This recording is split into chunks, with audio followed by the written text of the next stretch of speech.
Hello everybody, my name is Heavenly. I am a 19-year-old Canadian girl who loves Jesus. For this video, it is Bible camp related. I am wearing my Pine Ridge Bible Camp t-shirt. I know a lot of my viewers are actually people I've met through Pine Ridge Bible Camp, so thumbs up to you. You decided to check out my YouTube channel. These are tips for y'all that have to be up close with the kids. Like, you are in the front lines.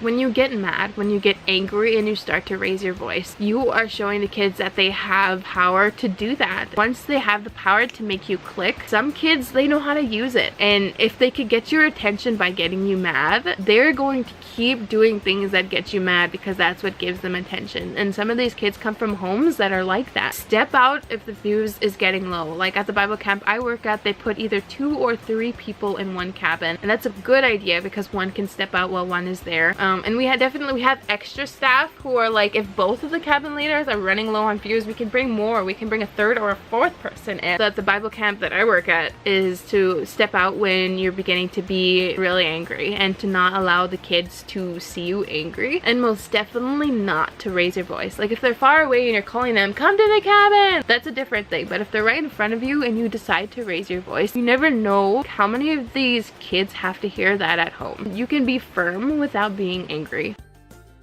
Reward good behavior. I cannot emphasize this enough, how important it is to reward that one kid that always listens. If a kid listens, say thank you. If they get ready first, show that they're the star of the show. I want you to grab their hand and have them take a bow when they do something nice. If they let somebody in through the door first, thank them. If they let somebody change in the changing room first, thank them. If they ask the questions in devotions, thank them. Give them treats. I had it happen to me in my cabin where I had this group of girls that they misbehaved, and it was kind of really tough. And there was like one girl that she listened. I don't remember who they were, but I remember the situation, and I just remember girls misbehaving, and we didn't give that girl attention, really do anything about it, and she started to show different colors. By the middle of the week, she started to kind of be like the others, and we were like, no, why is she doing that? You were listening so well, like what happened? Like we didn't have to worry about you, you were so quiet. And then that's when I realized we didn't give her the attention she needed when she was behaving well. We should have been giving her attention for that specific reason. And I want you to make it obvious in front of the cabin. Most definitely don't favorite them. There's a difference between showing the cabin who's listening the most and showing that they're your favorite. Like favorites, no. El Zippo, do not do favorites because the kids will, I doubt the kids will listen to you after they think that somebody else is your favorite. Favoritism, it does not show love, it does not demonstrate love. When you reward this person, say, thank you so much, Melanie. Melanie is always the first one ready. Like, good job, Melanie. Here's a snack, or here's a granola bar, or something like that. Thank you so much. You're doing so well. You guys could do the same thing. You know what I mean? I like this behavior that Melanie is showing right now, and you can do it too. That's what you want to show. That's what you want to demonstrate. They'll want that same attention that Melanie is getting. You know what I mean? They're either going to choose to be jealous and start bullying Melanie, which has happened, or they are going to start acting like Melanie.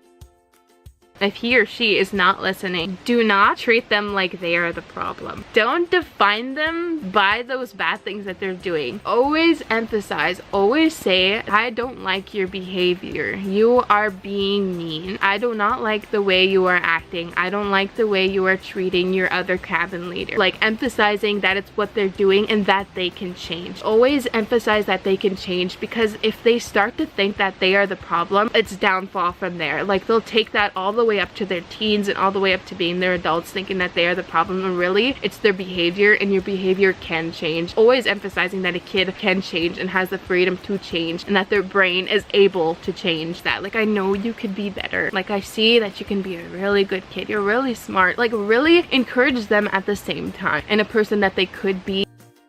This is more staff directed to all the people that are working at Bible camp. Like, no matter who you are, if you are staff at Bible camp, do not be these people. The gossiper, the person that's always talking smack about other staff or people that are not even there, or some campers. There is such thing as camp gossip. I got to admit that I've been in a couple of conversations where people were gossiping. Just over time, I really matured and see just kind of how useless it is, and gossip is most definitely not done out of love. I've learned to do things out of love and to think about it, if it's not out of love, is it really good? Like, is it really of God? Don't be that person talking about other people. If you are concerned and if you are bothered by a person, go to somebody you can trust, and not your best friend to gossip some more. That's not what I mean. I mean somebody who you could tackle the problem as to why you are talking about this person. Like, oh, this is how this person talks, this is how she looks, this is how she chooses to dress. That's none of your business. Leave it alone. Don't talk about things that don't matter. The two-facer. I have met and worked with people who put on the good Christian act. Working in a place like Bible camp, you really begin to see people's true colors, like especially for long periods of time. It says in the Bible that you will tell somebody by the fruits they hold. And for those of you who may not be Christians or like baby Christian, fruits of the Spirit means kindness, goodness, faithfulness, gentleness, self-control, things like that, and love, peace, joy. If they carry these things and you feel these things around them and stuff, they should have the Spirit of God in them. Like, if you're working at a non-Christian camp, there's like that person who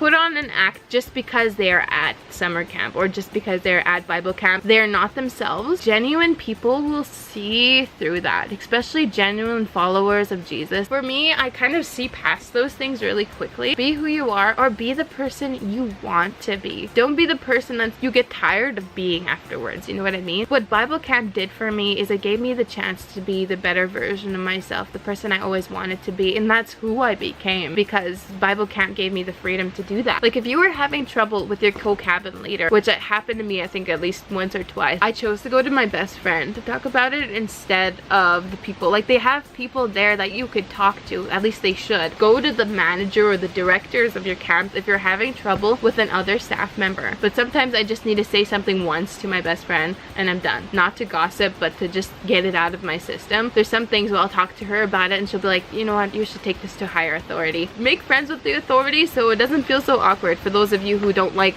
confronting new people that you just met with situations like this. One thing that Bible camp has taught me is that God could give you physical strength. Like, honestly, I didn't get why people would be like, oh, make sure you pray, make sure you read your Bible and blah blah blah, and God will give you the strength to push through. You know what I mean? I always think it's cheesy, and honestly I wouldn't really believe it. Like, I thought, okay, spiritual strength, that's nice, okay, cool, you know, I'd like some spiritual strength anyway. It wasn't until I think last year or the year I think it was the year before that, I decided, you know what, I'm going to test it. I'm going to do my devotions every day and see if it does anything. And guys, I was blown out of the water. It was like I took an energy drink. Like, it gave me physical strength to push on. Like, I wasn't as tired as I was the previous weeks that I didn't pray and then I didn't read my Bible, and it was like I was fed food that gave me physical energy. I'm not joking, guys, and it's a huge refresher. Like, you feel so much clearer in your mind and you feel peace. And for those of you who don't know what devotion is, it's basically like studying your Bible, reading your Bible, writing things down, trying to understand. It's like Bible study sort of by yourself. You are going to deal with homesick kids. There's camps that do it from 1 to 2 weeks. My camp that I work at, boom, keeps kids for about a week, 5 days specifically. These are tips I have for you to kind of maybe encourage them to stay longer. We're gonna start with something that I started like a couple years ago. Plan something special for the end of the week, for the last night. Plan something so special. I have my own little thing, but I like to keep it secret. Some of you guys already know what I do at the end of the week, and I plan to do a little bit more. For those of you who have been in my cabin or will be in my cabin at Pine Ridge Bible Camp in Saskatchewan pretty soon here, I have something special for the last night for those who stay at camp all week when they're in my cabin. And I always remind them of that, especially the kids that get homesick. Like, girl, you don't want to miss out. I have a surprise at the end of the week. I want you to stay, because they get curious. And another thing I've learned, I learned this when I was 18, you know, I should have like known from the way beginning, which is don't assume that this kid has parents, because you might just trigger something that will make them even more lonely. Like, there's a couple times where I caught myself in the situation where I said. Don't worry, you'll see your mom soon, or things like that. And you're just like I don't live with my mom, like I'm with my grandma, like, and it makes them feel kind of worse about their situation. Like a lot of them have like home troubles and stuff like that. Not all of them, most definitely not all of them. Some of them do. It's kind of wrong of us to assume that they have two loving parents, you know what I mean? And just say family, because you can have family without being blood related to somebody. Offer to be their camp mama or the camp big brother. If you're a girl cabin leader, offer to be like their mom for the week, or their sister, the big sister. This has worked a couple times actually. It's like, you know what, every time you feel lonely, come give me a hug, or come sit next to me, or you could come sit on my bed during devotion. Wind! I get it, you're windy.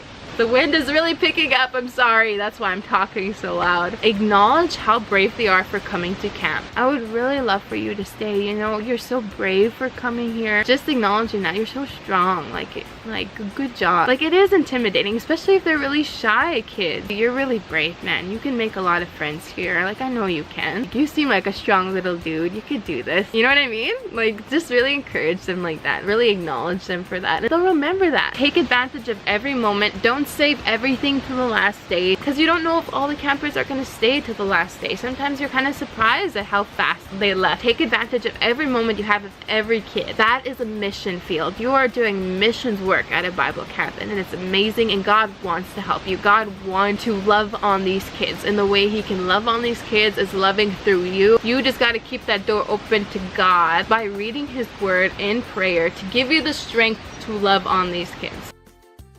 Music is a game changer. There's like a huge, deeper language going on with music. I woke him up with a song. I woke him up with Send Me On My Way by Rested Root. Reach out my hand, home and sail, home and tell you to run. You gotta be out of your beds by the time the song is done playing. You know what I mean? It kind of gives them a little timer at the same time. I played Oceans by Hillsong to go to sleep. You know, after devotions, after we prayed, I would play that song like a couple times, like in a row. They just made the atmosphere so good. The kids don't feel the need to talk when they listen to these songs, because the songs are so good, and then after the song, they just like turn it down and we just sleep. It is like a game changer. It is a really wonderful thing. So play music, play your favorite songs and why they are your favorite songs, and make sure they are appropriate songs. Trust in You by Lauren Daigle. This song means so much to me, and I played this throughout the week because I wanted these kids to remember the song, and I shared that with the girls, and I used that to share a testimony to the girls. I used this song, and now that when they hear that song, they'll think of me and my testimony. Don't give the kids gum, because a lot of these kids will stick it everywhere and you'll get in trouble, so don't use gum, but you can use candy. Anyways, that is the end. But yeah, thank you so much for watching. I appreciate it very much. I hope it helped you. I hope it entertained you. And God bless y'all. Boom.